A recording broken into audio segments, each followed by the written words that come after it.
everybody, it's Monday, December 7th, and that means it's time for another episode of Chatting with Agnes and Cecilia. I'm Cecilia Supp, the principal and founder of Rogue Tulips Nonprofit Consulting, and I'm here today with my friend and co-host Agnes. I'm going to throw it over to Agnes to say hello. Thank you, Cecilia. Good morning, good afternoon, and good evening to our global audience, wherever you're joining us from. My name is Agnes Amos Coleman. I'm an author and a consultant. Over to you, Cecilia. Great. Thank you, Agnes. And we're really excited to welcome back Sanjay Deo of 24/7 Security. And this is the first part of a three-part series on cybersecurity. And today's topic is phishing. So welcome back, Sanjay. And I'm going to throw it over to you to say hello to the audience and intro yourself. And let's dive into the topic. Awesome. Thank you, ladies. Good morning, Cecilia and Agnes and the audience. My name is Sanjay Deo. I'm the founder president of 24/7 Security. Over 25 years of cybersecurity, IT security, as we used to call it back in the olden days. It used to be just IT security, and love it what I'm doing. Trying to save everybody, and while working now realizing that we can build the best security system, we can build the best perimeter, but one click on the wrong email basically messes up all of the beautiful security and strong security you build. So let's talk about phishing. And when we say phishing, we don't mean the kind with a rod and reel that your dad may have done with you when you were growing up. We're talking about PHISH phishing, which means people are trying to steal information from you. So what are some examples, Sanjay, that you've seen over the years of people doing that? So as you said, phishing with a PH, it's very analogous to that, right? So the bad actors who are out there, they realize that you have built a very nice, very sophisticated security system with firewalls, with IDS, with IPSs. They play with the emotions of the user. They play with the emotions of the end user. And when I say with the emotion, they use the power of different brands. They use the power of recognition. And so what they will do is they will send you emails, fictitious emails with a catchy title, with a catchy brand name, that may mimic your bank, that may mimic a brand name, right? So the common examples we have seen and we have used, Starbucks, Delta Airlines, FedEx are starting to become one of the biggest brands that are being exploited by these hackers. Visa, MasterCard globally, I think they are being, everybody has a credit card, debit card, or some kind of a card with the Visa logo in the back. And so people recognize this. So when you get an email from a branded company or your bank or an airline or a well-known institution, you have this tendency of clicking to see what is in it, right? And these bad actors are becoming a lot more sophisticated, that they will put words in the subject line, very enticing words like free, right? Free $15 gift card. Free, free flight to somewhere, right? So they will play with your emotions. They will socially engineer emails to you, and that will basically create a desire in you to click that email. While that is happening, what people don't realize, right? We have studied these over the last 5 years. We have seen the behavior of the people is they will like an email, they will click on it, and when they see nothing is happening, they will click on it again. So we've had cases where where the user is going to store the email that says that they're going to get a $20 Starbucks gift card. They will store it instead of deleting it, and every day they'll try to click it, not realizing every time they click it, they are downloading a software onto their system or onto their network, which is communicating back to the bad actors, right? So again, it's a very emotional tie-up between a person, the brand, the email, and that basically is what the hackers, the bad actors, are utilizing to get into your network. And there are so many examples out there, like you said. Some of my favorites are when I get notices from banks I've never had an account at saying there's a problem with my account. And then I look at the reply email and it's like bob@yahoo.com. You know, it's like, obviously not, I do not have a bank account at the Royal Bank of Scotland, for example. And my other favorite one was when the government of Ghana asked me to help them move gold bars into the United States. So of course, they picked me out of everybody in the United States to help them with that, and just funny things like that. But like you said, a lot of these things, they play on your emotions and they use words that motivate you to act, like free or problem with your account. So what are some other tips, Sanjay, that people could use in reviewing these emails? What are some other questions they can ask themselves before they do anything with it? Just building on top of that email, you talked about the, Bank of Ghana or the government of Ghana, right? You all, we are sitting over here, we are chuckling at that, but I can tell you elderly people who have nothing to do, who are on restricted income, right? Their retirement income is very limited. They happily click on it. I have had cases very recently. A friend of mine who's the CEO of a multi-billion-dollar company calls me and says, "Can you help my mother because she's not listening to me?" So I had to spend this lady in Iowa who was, who's retired, probably in her 80s, has got a laptop that was set up 5 years ago, doesn't have any antivirus, and she clicked on an email that basically said she would get $100 of free stuff, right? Who wouldn't want that? $100 is a big amount. So as we sit and chuckle over here, I think we need to put ourselves in the shoes of the user, Right. right? What are they thinking at that moment, right? Is the environmental, financial, employment conditional making them vulnerable and susceptible to the fact that they can click on it? I'll give you some examples that we have tried in the past, and you can, some people call it you're exploiting emotions, but that's exactly what the hackers do. So we simulated a phishing exercise for a company that had a barbecue lunch between 12 and 3. And at 3:30, we launched a 500 email campaign across the company and basically offered free 30-day, actually, sorry, I take that back, 50% off at the local gym. Okay. And we basically said, put your user ID and password over here, and you will automatically get enrolled to the local gym.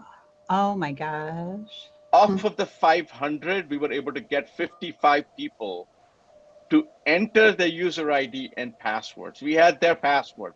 And this is not a small company. This company is $1.5 billion revenue company, pretty sophisticated. But as they were walking back from the barbecue, what was in their mind? Oh my God, how much I ate. Right. And we caught them at the right moment.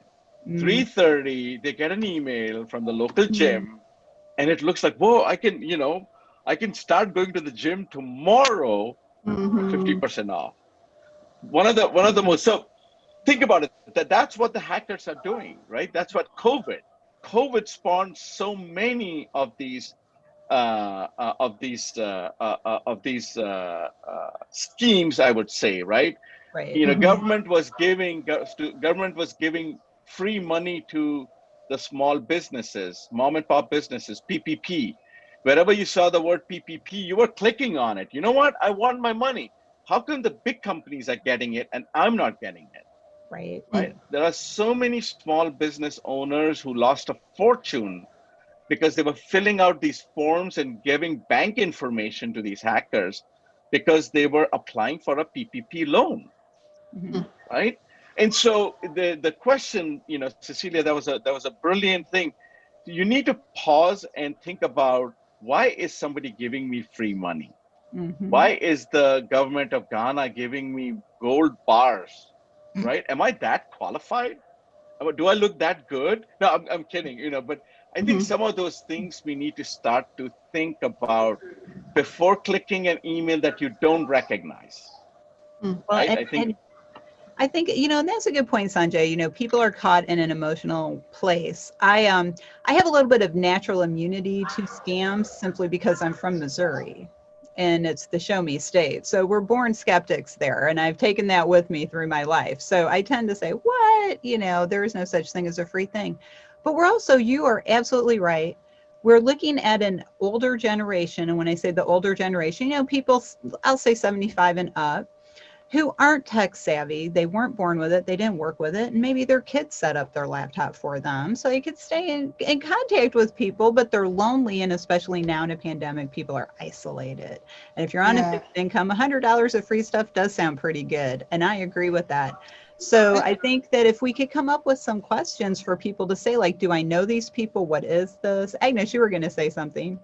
Absolutely. I was just going to say that I don't think that, particularly in our new normal with COVID-19, I don't really think that this is, really just about older generation. I think a lot of younger ones too have fallen prey to this kind of stuff.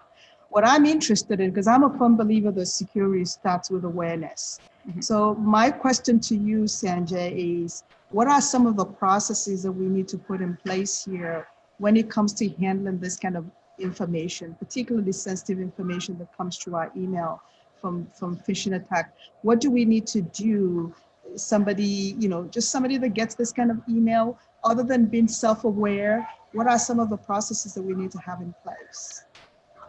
Excellent question, Agnes. I think personally, at home, at the family level, I think we should practice good cyber hygiene. We should install a good antivirus and make sure that we spend $30 or $40.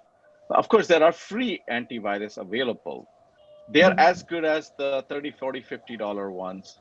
Um, Make sure your laptops, make sure your kids' laptops, make sure your laptops, um, your parents' laptops have a good antivirus.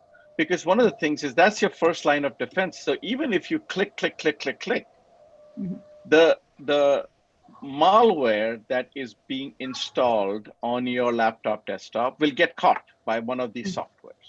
So that's your first line of defense, right? So yes, we can teach everybody to think, we can teach why, but these folks are getting so sophisticated, right? I have seen emails which is very hard for me to think that they are coming from a hacker, because what they do is they will actually Google you. They will try to find out who's there in your family. They'll go on your Facebook, Twitter, LinkedIn account, Instagram account, and they know. So when you're getting an email from your sister whose name you recognize and you're trying to click on it, you can make a human a lot intelligent, but that human connection, that emotion, you can't take it away. So what you do is you rely on technology to protect yourself from the technological exploitation. So what I say is make sure you install and update your antivirus, and most of the software are pretty good, right? The free ones that are there, Google, and you get a free one, install it. At least you have something. Pay, so that way they are updating it on a real basis. I think that's one thing. The second thing is make sure you have a backup, right? At home, I'm seeing a lot of people who start crying because their laptop got ransomware, which is encrypted, and the person is asking for a meager $500 to give you the key. But if you had spent $20, $19.99 to get a good backup software, you wouldn't have to worry about this. You know what? Do whatever you need and hack my system. I've got a good antivirus. I've got a good backup system. And of course, the third thing I tell everybody is, exercise good judgment. Exercise good judgment. Why is somebody giving you free money? Why is somebody giving you free gold? Why is Starbucks willing to give you a free gift card? Why is Delta Airlines sending you a boarding pass when you're not flying anywhere? You didn't even buy a ticket, right? Why are you clicking on that email? Delete it. Why is FedEx sending you a tracking number? Right? You didn't send anything, you didn't receive anything. So why? So I think some of those things are pretty simple. Now, the harder part is how do you educate elderly people who have nothing else to do? Are they watching TV and they are, checking email every 10 minutes? And that's where, making sure you have technology to protect like backup and antivirus, that definitely will help. Right. Oh, those are great tips, Sanjay. And Yes. unfortunately, we're already at the end of our time today about phishing. So just remember, folks, the bait that the hackers are using to phish your details is that emotional connection you have to the world. So ask yourself some questions before you click on it or hit reply, and ask yourself if you actually know anybody in the government of Ghana before you say, yes, I'll help you, right? So that's great. Thank you, Sanjay. We're really looking forward to next week when you come back and talk with us about using public Wi-Fi. Agnes, do you have any closing thoughts before we sign off?